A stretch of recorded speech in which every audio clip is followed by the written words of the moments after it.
fossil fuel companies have slowed us down on climate for decades. Is somebody coming, with a wad of Cash. US dollar bills? There are 1,600 lobbyists. We're all there trying to prevent collective action. It is a little bit scary. Can you unscare us?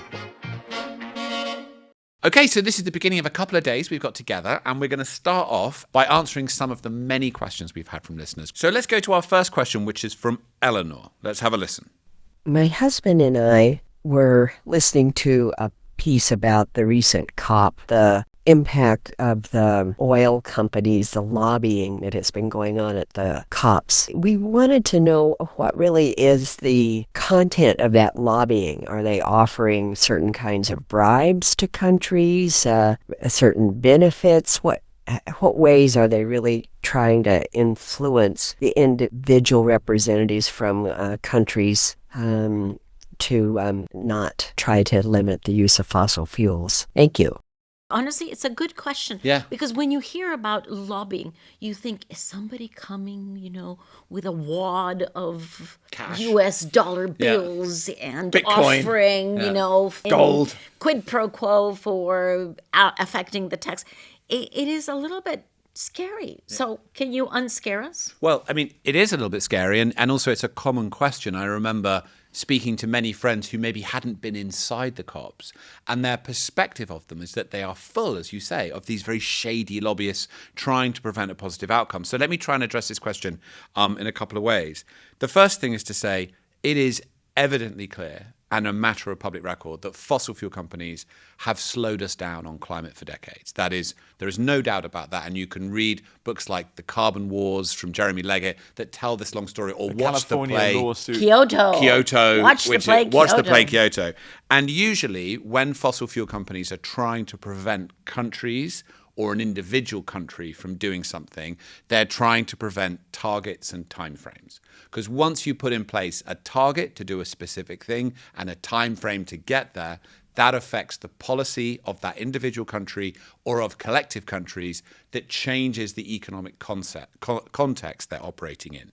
Now, if you're a fossil fuel company, you will lobby a national government in that way, and you might also lobby at the COP. You may lobby your national government at home, Yes. even before you get to the COP. Which actually, in some ways, if I was a fossil fuel company, that would be a smarter thing Much to do, smarter. right? Because actually you can change policy domestically. Once you get to the COP, the people who are there don't always have such a lot of control over national energy policy in each of the individual countries.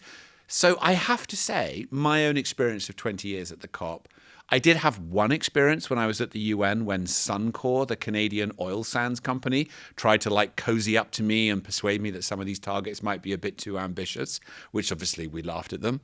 But I haven't really had many experiences of it. And I do have to say that I think we are suffering a little bit with a perception of the COPs that isn't aligned with my own experience. There are reports that come out every year called Kick Big Polluters Out that are looking at how many lobbyists are at the COP. And you probably remember, Eleanor and other listeners, from the COP this year in Brazil, there was this big announcement. There are 1,600 lobbyists. It's the biggest delegation of any, are all there trying to prevent collective action. When you dig into that list, it's a much more complicated story. There are entities like WBCSD, the group looking at sustainable development, C2ES, they're very clever intellectual campaigners that are trying to find ways forward. There are, of course, They're listed as lobbyists. They're listed as Oil, lobbyists. okay. Ørsted, the Danish wind manufacturer. Do you Natura. think they would self-identify as oil and gas lobbyists? Natura would definitely not identify as Natura, BYD, the Chinese electric car company. So there's something strange going on with the methodology. And I think we need to dig into that and do it in an honest and fair way with these NGOs. And I'm not saying there's no fossil fuel lobbying that goes on there. But I sometimes feel a bit sad when you come home from the COP and there are these brilliant people that are working so hard to get to positive outcomes. And the public perception can just be, oh, it's all fossil fuel lobbyists. I would resist that assumption because I don't think it's true. There are some. There are some. for sure. Yeah. And they probably wouldn't come up to me or to you because True. they know that that's They would probably... avoid us. And they do choose who to lobby, right? They will lobby those countries that they know will basically agree with them, and they will try to lobby for going a bit farther than those countries might under unlobbied circumstances, let's say. But they are fewer than we think, and their influence is less than we think. Right. Because once you get to the COP, most countries already have their position decided, and they have very little leeway to go much farther than they have been authorized to go by their own national governments.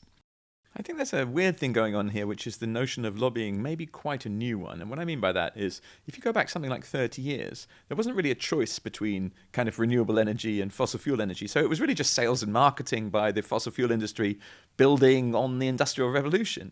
It's when there became a choice for governments between are we going to go fossil fuels or are we going to go renewables, sales and marketing became lobbying because of the choice issue. But I think that the key for me is that, it's true that the UAE COP, for example, in Dubai, the president of the COP was also the chief executive of the National Oil Company. And apparently cut some deals on the side? Well, all sorts Maybe? of things are said. And yeah, some people also think maybe a good result came out of that COP in terms of doubling renewables and tripling efficiency or whatever.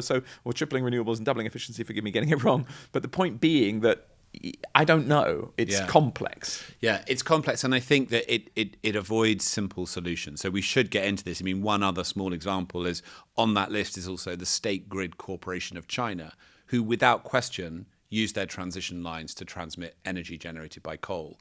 But also, and renewables. If you're going to electrify China, the company you really need is the State Grid Corporation of China making a shift. So we need to be careful not to tell specific one-sided stories. So I think it does merit more thought. And on one-sided, it's interesting that I definitely am the first culprit of this. When I hear the word lobbying, I immediately go to what are the baddies lobbying for. The fact is that there are many people lobbying for what we would More call ambition. the good thing, the more ambition, Yeah. more trees being planted, more renewable energy. That's also lobbying. Right. It's just that we have taken the word lobby to be lobby for issues that are, let's say, against the common good or against the health of the planet. But do we lobby? I'm proud to Paul, for what do I you believe lobby? in. I I lobby lobby. for Yeah. human You lobby. survival, Yes, like exactly. first thing in the morning, right? Could we say that this podcast sort of lobbies?